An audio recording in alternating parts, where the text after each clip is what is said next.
is Jacqueline Hart. This is my first time being involved in government at this level. You could say that DEQ provided my first waterboarding experience. I've been trying to get my contributions to you. I'm a farmer, a business person, and I care about the environment, so I appreciate all perspectives here. I wanted to begin by letting you know that my role in our presentations is to tell you how you can deny this permit, and everyone following me is going to tell you why you should deny this permit. And so to begin, I have a diagram. We're going to start here. I'm going to share with you my personal story.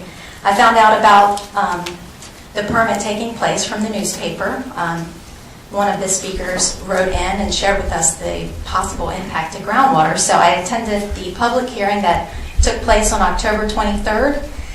And I had not planned to speak, didn't know that we could. Heard everyone speak and became very angry and didn't handle myself very well when I heard DEQ present their information, because my perception was that they were acting as publicists for Synagro. So I responded in an angry way. Afterward, both Director Winter from DEQ and Chairman Dunn from the Water Control Board let me know that to have comments that are effective, we needed to address the science and the legal aspects of the issue.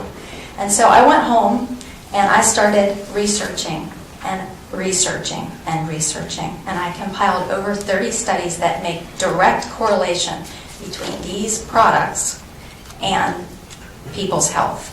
Now, the only limitation that you'll find, if I shot you with a bullet, you would be able to trace the bullet back to me. But when it comes to harming health internally, obviously ingestion takes place. And so science, who are people that want to prevent you and us from understanding the impacts, are able to separate the cause and the effect, because it goes through the process, the land, the water, we ingest it, and then we're affected or we breathe it in. But these studies provide a direct correlation. The purpose of science regarding protecting our water is to identify sources of harm, because the purpose of the law, the purpose and intent of all the law that you start at the Constitution of Virginia and the State Water Control Board is to protect us from harm. The people have the highest priority, and we are to have our water protected from harm, because pure water is the highest priority. So what the scientists should be doing at DEQ is identifying sources of harm. The key actions they should be taking is identifying all of those sources and testing them. You'll notice, in contrast to protecting, the word that DEQ shared with us at that meeting was loading, pollutant loading. We're loading pollutants into the soil. So Exhibit B, which you all should have now, because I overnighted them personally to each member, would show you over 30 studies. And what I wanted to point out was that currently what's happening in this area is that there's a gross underutilization of the available studies. We don't need to conduct more studies. They've already been conducted. They're free and available. What has to happen is DEQ has to be willing to incorporate them into the body of science, which is precisely what I asked them to do. Second, we have a woefully deficient pollutant list, including hazardous materials, which should be used to identify harm. The other document that you should have gotten is the EPA document that was just released in the fall that says just regarding hazardous material, not even pollutants, but just hazardous material, the state of Virginia tests such a small portion that the Inspector General office at the EPA, we're in one of the regions that had a bar on the bar chart so low that you could barely even see the line. It shows you how deficient we are in testing for pollutants, the number of pollutants that are available versus how many we test for, and all the different sources that you can get lists from. It was stated in the documents that we got that there have been no incidences related to this land application and biosolid land application, which this is formed on. There are countless victim cases in Virginia, those who have been sickened and those who have died, and they are on record. However, there's no clear evidence, and I asked DEQ for this, no clear evidence that those are being tracked and correlated and associated. The result of the scientific activity that's currently happening is that there's a deficient identification of harm. DEQ did not factor in anything I provided to them from my comments, and they did not give that to the State Water Control Board, but that doesn't matter. When we go over to the law, which is my purpose of being in here today, we see that, again, the purpose and intent of your role as a board is to protect us from harm. The key terms here that have been used in the law are to eliminate and abate pollution. Abatement means to reduce with the point of eliminating. Exhibit A that you should have, but you don't because I dropped my papers, is a copy. Okay, a copy of DEQ Deputy Regional Director's Declaration of Authorization for Residual Land Application, which is part of the record. Sharon Logan's email, in case there's a question. And he cites the law that authorizes this permit. I'm going to show you that the current application of the law is resulting in harm, which is the opposite of what the law says you should be doing. We're going to start over here. We're going to go down and then over. The Constitution and the state water law have beautiful, beautiful language. This law is beautiful. It says that the people are the highest priority, and that the whole purpose of the state water control law is to provide us with clean water, to protect it, restore it, and to safeguard it and reduce pollutants. So we go over to the word pollutant. And actually, before I do that and go any further, I just wanted to address a couple things that Mr. Paler said. Delegate Ware's resolution was announced on October 23rd in the public comments. Also, statutory requirement to act is preceded by a law that says you can halt this permit action and require more information at any time. Okay, so back to pollutants.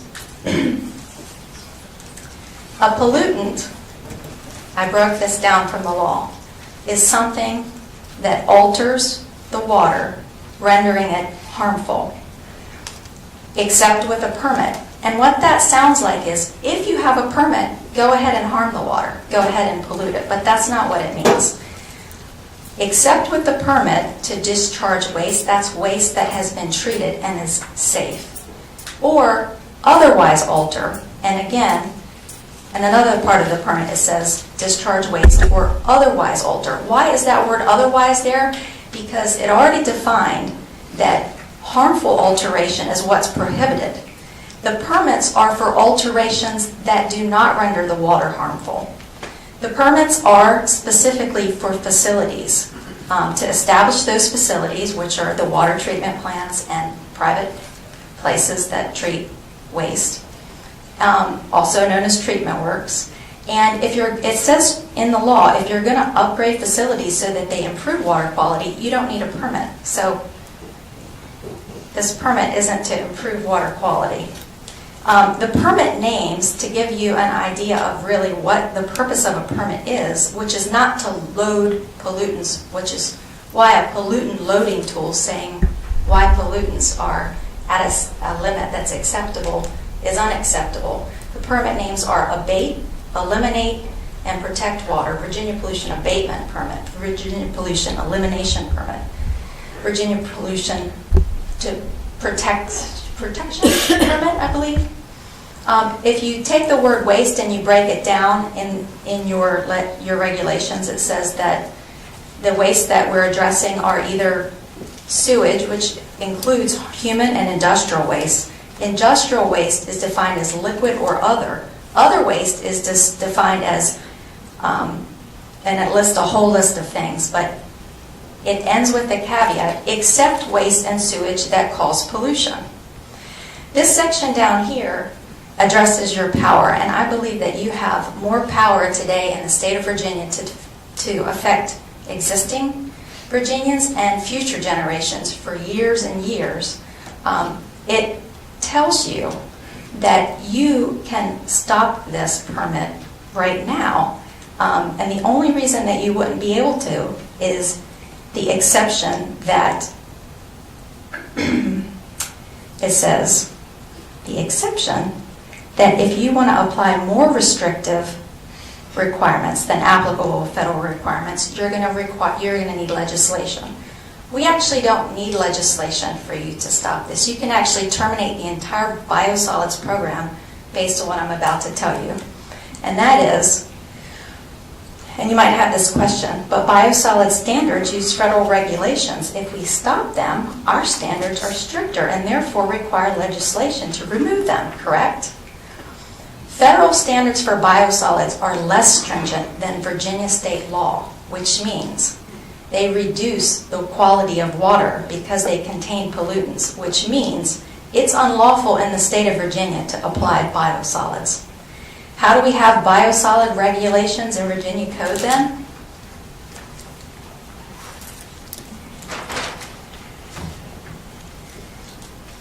I don't know if you can see this, but it should be on your paper.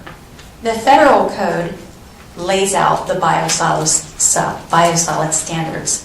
The state law lays out water quality standards. And below that, which is subordinate or submissive to it, are the biosolid regulations. But because our state water quality standards are higher than the federal biosolid standards, it actually voids the biosolid standards, which voids all of the biosolid regulations that we've put in place.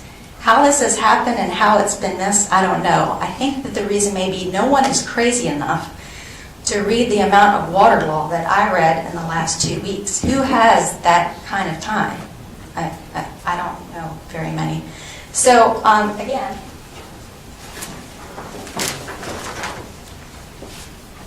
if you look at DEQ's document, which is called Authorization for this program, he first called the materials in this permit industry wastes, which is on that email. Industrial waste.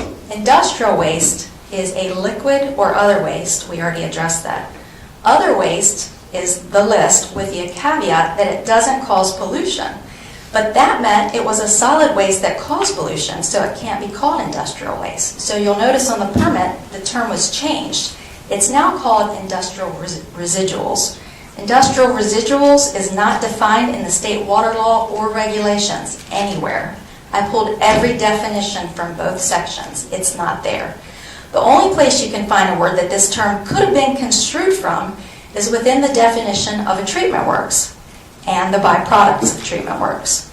In a VPA permit, pollution management activity, which we heard a lot about in the permit, is defined as a treatment works. A treatment works is defined as a facility, apparatus, etc. that removes pollutants, and land is only identified as used for ultimate disposal of pollutants. And that's where we see the term residual, residue, or effluents, as in a designated place, as in a landfill. In the regulations defining the same term, treatment works, which is, again, this means the same thing as pollution management activity, we see that it says specifically that a treatment works is not pollution management activities that are for land application of biosolids. The regulations they've applied here have been so stretched and misconstrued that this permit and any permit that's been issued in the same context prior to this are unlawful. Pollutant management activities means a treatment work with a potential or actual discharge to state waters, but which does not have a point source discharge to surface waters. That means and makes clear that what's in this material will reach our waters based on the definitions that they've provided and the law that they've cited. I could go on to address, and I should address, that the very last permit regulation that he mentions in state water law is the last one that you'll see on his list, which is D, item D. The contradiction in item D is so absurd, it contradicts all the law preceding it, and I honestly don't know how that was snuck in there, because it contradicts everything preceding it. However, I think I've showed you enough to show you that both this permit and biosolids permit contradict state law. Also, he then took a giant leap to solid waste regulation, which was his final citation on for authorization for this program. And I ran out of time. I wasn't able to read the whole solid waste regulations as well, but